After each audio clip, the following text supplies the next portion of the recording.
ഷിക, എന്തു പറ്റി? ഏയ്, ഒന്നുമില്ല ചെകുത്താനെ, കണ്ണിൽ പൊടി പോയപ്പോൾ വെള്ളം വന്നതാ. അല്ലാതെ നീ കരഞ്ഞിട്ടല്ല. പോട്ടെ, അമ്മ തിരക്കും. അവൾ അത് പറഞ്ഞ് പോവാൻ നിന്നതും അവൾ പോകുന്നത് നോക്കി നിന്നു. ഷിക, ഭക്ഷണം എടുത്ത് വെച്ചിട്ടുണ്ട്, എടുത്ത് കഴിക്ക്. എനിക്ക് വേണ്ട, നിങ്ങൾ കഴിച്ചോ. നല്ല തലവേദന, ഞാൻ കിടക്കട്ടെ. ബിന്ദു ശിവാനി മോൾ വിളിച്ചോ? ഇന്ന് ഇല്ല, അങ്ങോട്ട് വിളിച്ചു നോക്കാം. ഹലോ മോളെ. ആ അമ്മേ, എന്താ വിളിച്ചത്? അച്ചമ്മ വന്നിട്ടുണ്ട്. ആണോ? എന്നാ കൊടുക്ക്. ഹലോ മോളെ. അച്ചാമ്മേ, സുഖാണോ? സുഖം മോളെ. അല്ല, നീ എന്നാ വരുന്നത്? 2 ദിവസത്തിനുള്ളിൽ ഞാൻ എത്തും. പിന്നെ നമ്മൾ അടിച്ചു പൊളിച്ച് ജീവിക്കും. സത്യാണോ മോളെ? അതേ അച്ചമ്മേ. മോള് വേഗം വാ, കാത്തിരിക്ക നിന്നെ കാണാൻ. ശരി അച്ചമ്മേ, ഞാൻ വെക്കാം, പ്രൊജക്റ്റ് ചെയ്യാനുണ്ട്. ഓ ശരി മോളെ. ആരാ ശിവ വിളിച്ചത്? അത് എൻ്റെ അമ്മയും ആ തള്ളയുമാണ്. നീ നല്ല സ്നേഹത്തിലാണല്ലോ സംസാരിച്ചത്. സ്നേഹം കാണിച്ച് കൂടെ നിർത്തണം, എന്നാൽ മാത്രം ആ വീടും സ്ഥലവും എൻ്റെ കയ്യിൽ വരൂ. പിന്നെ അവരെ ഞാൻ തന്നെ അടിച്ചു പുറത്താക്കും. ഇനി സംസാരിച്ചിരിക്കാതെ വാ, പമ്പിലേക്ക് പോവാം. ഓക്കെ. ഷിക, ഡി കണ്ണു തുറക്ക്. മഞ്ജു, നീ ഇപ്പോൾ വന്നു? ഇപ്പോൾ വന്നേ ഉള്ളൂ. ഇന്നലെ ഇവിടെ യുദ്ധം നടന്നു. അല്ല, അച്ചമ്മ വന്നതുകൊണ്ട് ചോദിച്ചതാ. സ്ഥിരം പറച്ചിൽ തന്നെ, പക്ഷേ കേൾക്കുമ്പോൾ ചങ്ക് പൊട്ടി പോവുക. ശിവാനിയാണ് അവരെ ഇങ്ങനെ മാറ്റിയെടുത്തത്. ആദ്യമൊക്കെ ചേച്ചി നല്ല സ്നേഹമായിരുന്നു എന്നോട്. പിന്നെ അവൾക്ക് എന്നെ ദേഷ്യമായി. പക്ഷേ പണത്തിൻ്റെ ആവശ്യം വരുമ്പോൾ ഞാൻ വേണം. നിന്റെ ചേച്ചി സ്വഭാവം അത്ര നല്ലതല്ല. അവിടെ ബോയ്സിൻ്റെ കൂടെയാ നടപ്പും കിടപ്പുന്ന ഏട്ടൻ പറഞ്ഞു കേട്ടിരിക്കുന്നത്. അതെനിക്കും അറിയുന്ന കാര്യമല്ലേ മഞ്ജു. പക്ഷേ ഞാനെന്ത് ചെയ്യും? എന്തെങ്കിലും പറയാൻ പോയാൽ പിന്നെ അത് മതി വഴക്കുണ്ടാക്കാൻ. അച്ഛമ്മയ്ക്കും അമ്മയ്ക്കും ചേച്ചിയെ വിശ്വാസമാണ്. എന്നെ ആർക്കും കണ്ടൂടാ. നിനക്ക് നിന്റെ ചെകുത്താനില്ലേ, പിന്നെ എന്തിനാ വിഷമിക്കുന്നത്? പക്ഷേ കണ്ണേട്ടൻ്റെ മനസ്സിൽ ഞാനില്ലല്ലോ. അതൊക്കെ കയറിക്കൂടാം. നമുക്ക് വാ, ഇപ്പം ജോലിക്കിറങ്ങാം. ഷിക വേഗം ഫ്രഷായി വന്നതും അവർ ഷോപ്പിലേക്ക് പോയി. ഷിക ചേച്ചി. പൂജമോളെ, നീ എന്താ ഇവിടെ? ചേച്ചിയെ കാണാൻ ഇറങ്ങിയതാ. ഇന്ന് ലീവാണ്, അപ്പം ഇങ്ങോട്ട് വരാമെന്ന് വെച്ചു. അയ്യോ, അപ്പം കണ്ണേട്ടനറിയാതെയാണോ വന്നത്? അതിനവൾ വിളിച്ചു. പക്ഷെ മിഥുനേട്ടനറിയാം, ഏട്ടനാണ് കൊണ്ടാക്കിയത്. ആ, ഇവളെത്തിയോ? അർജു, നിനക്ക് പൂജയെ അറിയോ? പിന്നെ എൻ്റെ ക്ലാസ്സിലാണിവൾ. ഇവളുടെ കൂടെ ചേച്ചിയുടെ ചെകുത്താനി കുറേ വട്ടം കണ്ടിട്ടുണ്ട്. അങ്ങനെ ഞാൻ അന്വേഷിച്ചു മനസ്സിലാക്കി ആരാന്ന്. ഇപ്പം ഞങ്ങൾ കട്ട ചങ്സാണ്. അപ്പം അങ്ങനെയാണ് കാര്യങ്ങൾ. ചേച്ചി, നമുക്ക് ലീവാക്കി ഇറങ്ങിയാലോ? നീ എന്നാൽ ലീവാക്കിത്താ. ഞാൻ അമ്മയോട് പറഞ്ഞു നോക്കട്ടെ. നിങ്ങൾ ഇവിടെ നിൽക്ക്. ശരി. അർജു, എന്തായി? ഞാനൊരു കാര്യം പറഞ്ഞ അത് ഏറ്റ പോലെയാണ് മകളെ. അപ്പോൾ ലീവ് തന്നു? പിന്നെ എന്നാൽ നമുക്കിറങ്ങാം. അങ്ങനെ മഞ്ജുവും ഷികയും അർജുവും പൂജയും ഷോപ്പിൽ നിന്നും ഇറങ്ങിയതും ബീച്ചിലും മാളിലും പാർക്കിലും കറങ്ങി നടന്നു. വൈകിട്ടായതും പൂജയെ ഹോസ്റ്റലിലാക്കി അവർ വീട്ടിലേക്ക് തിരിച്ചു. എന്താ അമ്മേ, ടേബിളിൽ ഇത്രയും സാധനങ്ങൾ? നീ ഒന്നും ഇതുപോലെ കണ്ടിട്ടുണ്ടാവില്ല അല്ലേ? എന്താ, കണ്ടപ്പോൾ കണ്ണ് മഞ്ഞളിച്ചോ? ചേച്ചി. ചേച്ചി പോലും എന്നെ നീ അങ്ങനെ വിളിക്കരുത്, എനിക്കത് ഇഷ്ടമല്ല. ആരാ ശിവാനി ഇത്? ഇത് അമ്മയുടെ ബന്ധത്തിലെ ആരുമില്ലാത്ത പെണ്ണ. ഇവിടെയാ നിൽക്കാറ്. സെർവൻ്റായി നിൽക്കുന്നു എന്ന് പറയാം.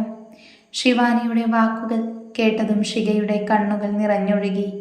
അമ്മയും അച്ഛമ്മ തന്നെ ഒന്ന് നോക്കുക കൂടി ചെയ്യാതെ ശിവാനിയെ ഒട്ടുന്നത് കണ്ടതും അവൾ റൂമിലേക്ക് പോയി പൊട്ടിക്കരഞ്ഞു. ഡി ഷിക, വാതിൽ തുറക്ക്. എന്താ? എന്താടി അടച്ചുപൂട്ടിയിട്ടിരിക്കുന്നത്? ചേച്ചി എന്താ നേരത്തെ അങ്ങനെയൊക്കെ പറഞ്ഞത്? പിന്നെ ഞാൻ എൻ്റെ ഫ്രണ്ട്സിൻ്റെ മുമ്പിൽ പഠിപ്പും വിവരവും ഇല്ലാതെ നിന്നെ അനിയത്തിയായി പരിചയപ്പെടുത്തണോ? പിന്നെ ഇനിയും എൻ്റെ ഫ്രണ്ട്സിൻ്റെ മുൻപിൽ നീ വെറും സെർവൻ്റ് മാത്രമായിരിക്കും. ഇനി ചേച്ചിന്ന് വിളിച്ച് എൻ്റെ പുറകെ വന്ന എൻ്റെ കൈയിൻ്റെ ചൂടറിയും നീ. ഇനി മോളെ ക്ലീൻ ചെയ്ത് കിടക്കാൻ നോക്കിക്കോ. അപ്പോൾ ഗുഡ് നൈറ്റ്. ശിവാനി പോയതും ഷിക കുറച്ചു നേരം അവൾ പോയതും നോക്കി നിന്ന് അടുക്കളയിലെ പണി ഒതുക്കി കിടന്നു. രാവിലെ ശിവാനി അണിഞ്ഞൊരുങ്ങി ഓഫീസിലേക്ക് പോകുന്നത് കണ്ടതും മഞ്ജു ഷികയെ നോക്കി. ഷിക, വാ പോകാം.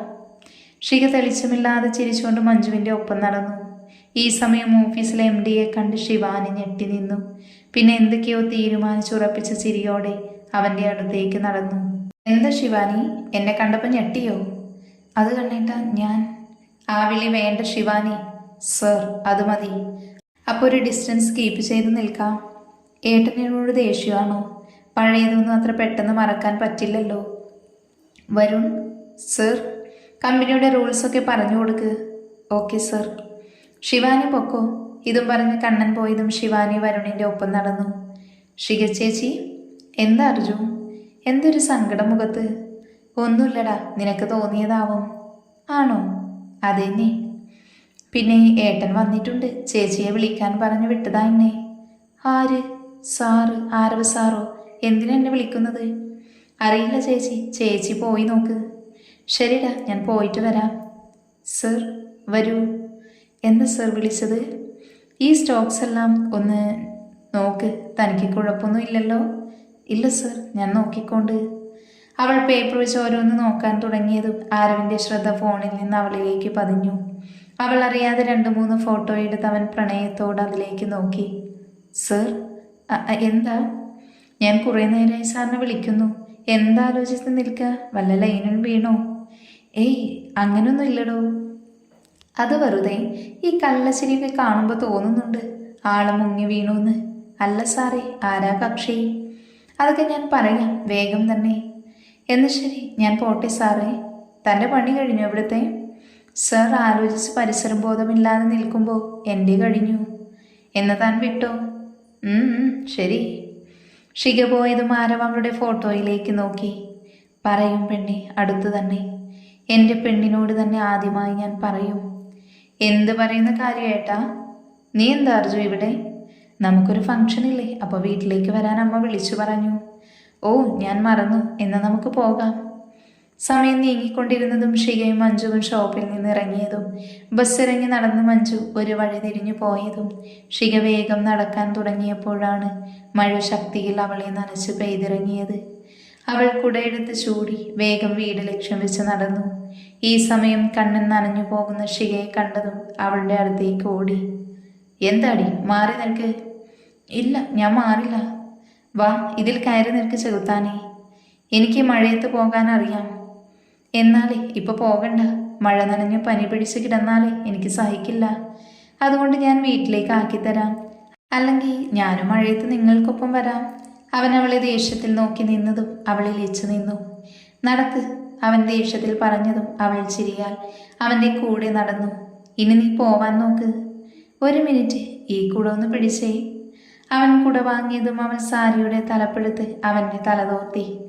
അപ്പൊ ശരി ചെകുത്താനെ, പോട്ടെ. അവൻ്റെ നെറ്റിയിൽ ചുംബിച്ച് അവൾ ഓടിയതും അവൻ ദേഷ്യത്തിൽ നിന്നു. ഈ സമയം വീട്ടിലെത്തിയ ശിവാനി അമ്മയുടെ അടുത്തേക്ക് നടന്നു. ശിഖയും എത്തിയിരുന്നു. അപ്പോൾ അമ്മേ വന്നു. എങ്ങനെയുണ്ട് മോളെ ജോലി? നല്ല ജോലിയാ, പഠിപ്പും വിവരമുള്ളവർക്ക് ചെയ്യാൻ പറ്റുന്ന. ശിഖയെ ആക്കി ശിവാനി പറഞ്ഞതും അവൾ അവിടെ നിന്ന് റൂമിലേക്ക് നടന്നു. പിന്നെ അമ്മേ, കമ്പനിയുടെ MD ആരാന്നറിയുമോ? ആരാ മോളെ? നമ്മുടെ കണ്ണൻ. ആരാന്ന് പറഞ്ഞത്?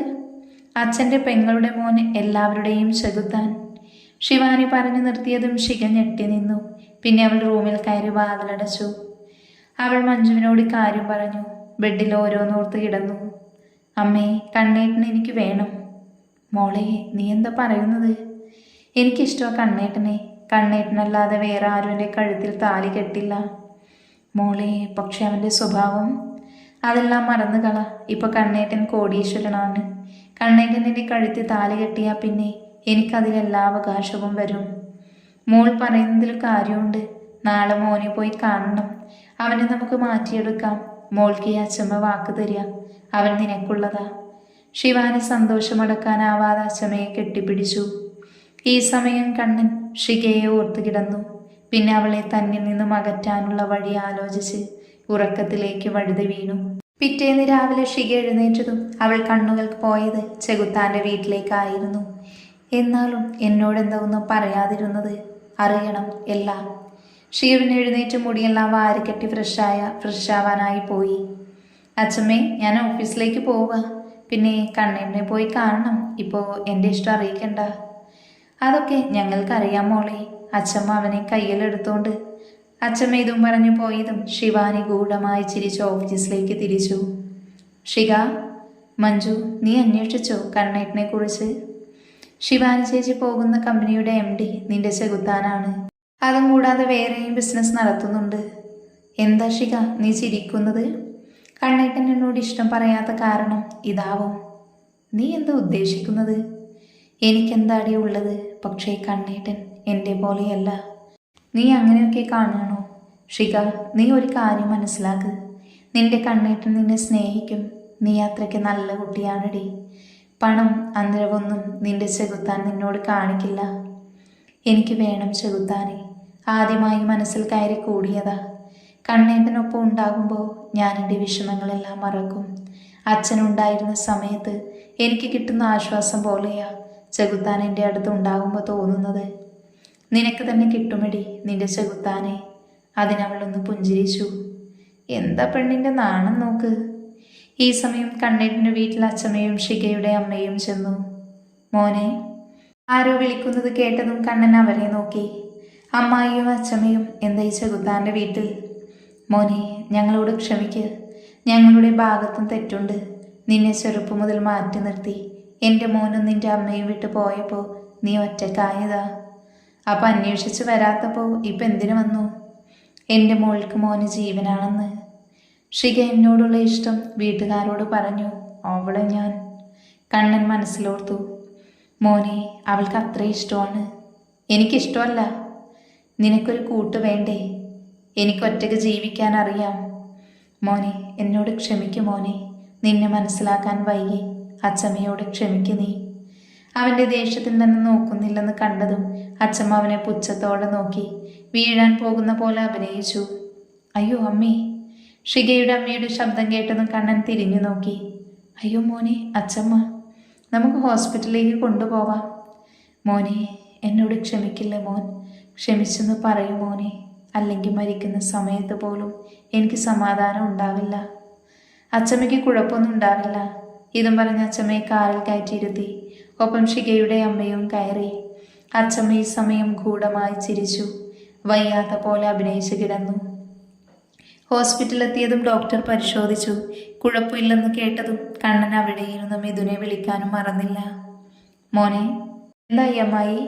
അച്ചമ്മ വിളിക്കുന്നു. എന്താ അച്ചമ്മ? മോനെ, ഞങ്ങളോട് ക്ഷമിക്കില്ല നീ. എനിക്കാരോടും ദേഷ്യമില്ല. അച്ചമ്മ റെസ്റ്റ് എടുക്ക്. ഞാൻ പുറത്തുണ്ടാവും. ഈ സമയം ശിവാനി ഹോസ്പിറ്റൽ വന്നതും കണ്ണൻ്റെ അടുത്തേക്ക് ഓടി. കണ്ണേട്ടാ, എൻ്റെ അച്ചമ്മ. കുഴപ്പമൊന്നുമില്ല. ശിവാനി റൂമിൽ കയറി ഗൂഢമായി ഒന്ന് ചിരിച്ചു. അച്ചമ്മേ, അഭിനയം പൊളിച്ചു. കണ്ണേട്ടൻ വീണു എന്ന് തോന്നുന്നു. തോന്നലല്ല മോളെ, അവൻ വീണു. ഇനി അവൻ്റെ കൈ കൊണ്ടുള്ള താലി നിന്റെ കഴുത്തിൽ വീഴും. ഇനി അതിനുള്ള കളികളാണ് ഞാൻ കളിക്കാൻ പോകുന്നത്. അച്ചമ്മ അവളെ നോക്കി പറഞ്ഞതും അവളും ചിരിച്ചു. ഇവരുടെ കളികൾ അറിയാതെ കണ്ണൻ പുറത്തിരുന്നു. മഞ്ജു ഉച്ചയ്ക്ക് എവിടേക്കോ പോകാനുള്ളത് കൊണ്ട് നേരത്തെ ഇറങ്ങി. അതുകൊണ്ട് വൈകിട്ട് നേരം കുറച്ച് വൈകിയാണ് ഷിക ഷോപ്പിൽ നിന്നും ഇറങ്ങിയത്. ബസ്സിൽ കയറിയതും അവൾ ചെകുത്താനെ സ്വപ്നം കണ്ട് കണ്ണടച്ച് കിടന്നു. ഈ സമയം അച്ചമ്മയെ ഡിസ്ചാർജ് ചെയ്ത് വീട്ടിലേക്ക് കണ്ണൻ തന്നെ കൊണ്ടുവന്നിരുന്നു. ശിവാനി കണ്ണനോട് കൂടുതൽ അടുക്കാൻ ശ്രമിച്ചു. ഷിക ബസ്സിറങ്ങി പകുതി എത്തിയപ്പോഴാണ് ഒരു ബൈക്ക് അവളുടെ മുന്നിൽ വന്ന് നിന്നത്. എന്താ മോളെ, എന്നെ അറിയോ? മോളെ കാണാൻ വന്നതാ. അയാൾ അവളെ അടിമുടി ഒഴിഞ്ഞു നോക്കി പറഞ്ഞതും അവൾ അയാളെ ദേഷ്യത്തിൽ നോക്കി. ഇത് ബ്ലേഡ് രാജനല്ലേ? ഇയാളെന്തിനാ എന്നെ കാണാൻ വന്നത്? ഞാൻ ഇയാളുടെ കയ്യിൽ നിന്നും പണം കടം വാങ്ങിയിട്ടില്ലല്ലോ. എന്താ മോളെ ആലോചിച്ച് നിൽക്കുന്നത്? എന്നെന്തിനാ കാണാൻ വന്നത്? എൻ്റെ പൈസ ചോദിക്കാൻ. അതിന് ഞാൻ നിങ്ങളുടെ കയ്യിൽ നിന്നും പൈസ വാങ്ങിയോ? മോള് വാങ്ങിയില്ല. പക്ഷെ മോളുടെ അമ്മയും അച്ഛമ്മയും വന്ന് വാങ്ങി. 1 മാസം മുൻപ് 10 ലക്ഷം രൂപ വീട് പണയപ്പെടുത്തി. ഇല്ല, നിങ്ങൾ കള്ളം പറയുക. ദാ ഇത് നോക്ക്.